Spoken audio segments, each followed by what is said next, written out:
It's so annoying, Three times? Three times. I mean, the first time was embarrassing enough when I heard that, you failed the PED test. The first time, especially when you talked all that shit during the lead up, that was embarrassing enough. But now you got two more times. You got caught with two other drugs. So, it's like every other day I hear that Jarrel Miller gets caught with other drugs in the system. I have a feeling by the end of this week, or probably by the end of this month, that will show that Jarrel Miller has probably, failed 4, 5, 6, 7, 8, 9, 10 tests. I mean, this guy was taking 3 tests to try and help him against Anthony Joshua. That's crazy. This guy was taking 3 separate drugs. 3 separate drugs, okay, to prepare for Anthony Joshua. It's embarrassing for me, okay? I feel embarrassed because, first of all, I was one of the few boxing channels out there that was actually giving Jarrel Miller a chance against Anthony Joshua. Okay, this guy's from Brooklyn like me, so I was trying to show support for Jarrel Miller. All right, I was going around saying, listen, and mind you, the majority of my subscribers were telling me that, Joshua was going to destroy Jarrel Miller. And even though I felt and I was picking Joshua against Jarrel Miller and I felt that he was going to beat him, I was trying to show support for Jarrel Miller because, like I said, he is from Brooklyn. He's a New Yorker like myself. I wanted to show support, so I was like trying to talk about the positives in Jarrel Miller's game. And one of the positives I kept talking about was his work rate. And now we find out that the reason he had this work rate to begin with was because he was taking all kinds of PEDs. That's why, And it just embarrassed me as a boxing channel because I spent, the whole build up throughout this fight. I kept telling my subscribers that, Jarrel Miller has a good engine for a guy his size. He just made me look out to be a fool, a fool, a total fool, because you were using drugs for that engine, man.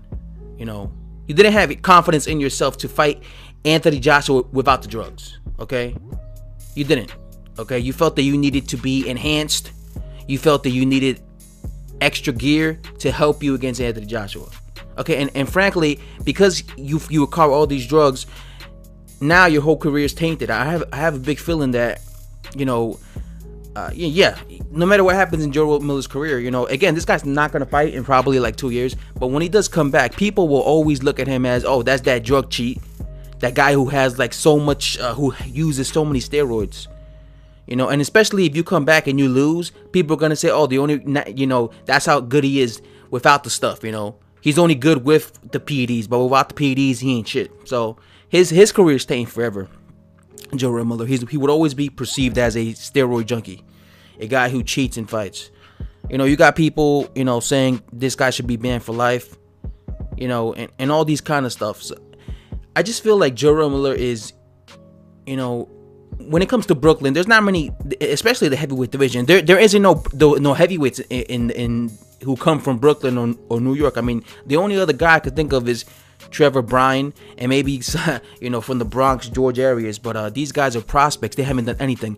The one who's done the most in the heavyweight division as a contender, who comes from New York over here, is Jarrel Miller, and he turned out to be a complete steroid user. So it's embarrassing that this dude gets caught so many times, and now we don't know what's going to happen in his career. I have a feeling he's not going to fight in another, 2 years.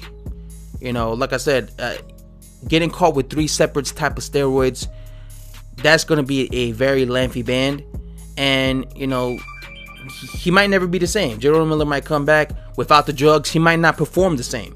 Maybe he looks like a, because sometimes fighters, they look amazing with steroids. But even with steroids, Jarrel Miller had no punching power. Even with steroids, he couldn't punch. So that's crazy. You know what I'm saying? But, now I got to look at, there's, like I said, there's not many Brooklyn heavyweights out there that I can support. I'm going to be supporting, of course, Danny Jacobs, because at least he don't take steroids. You know what I'm saying? So it's just embarrassing to me as a boxing fan, and I was making videos trying to support Jarrel Miller, and he turns out to be this drug cheat. You know what I'm saying? So I just feel that Jarrel Miller has no brain. I don't understand. I don't know how much Jarrel Miller makes, but I have a big feeling he was probably making like 100,000, maybe even 50,000 in his previous fights. So the fact that he just flushed this massive amount of money, payday down the toilet, this massive opportunity that could have changed his life. He could have been the new had he beaten Anthony Joshua. He would have been the first guy from Brooklyn to be a champion in years, in the heavyweight division at least. Since when? I was gonna say Mike Tyson. No, since Shannon Briggs. I believe Shannon Briggs was the last heavyweight from Brooklyn to hold a version of the belt, right? He would have been the unified champion from Brooklyn. That would have been a big deal for Brooklyn. So it's just really disgusting.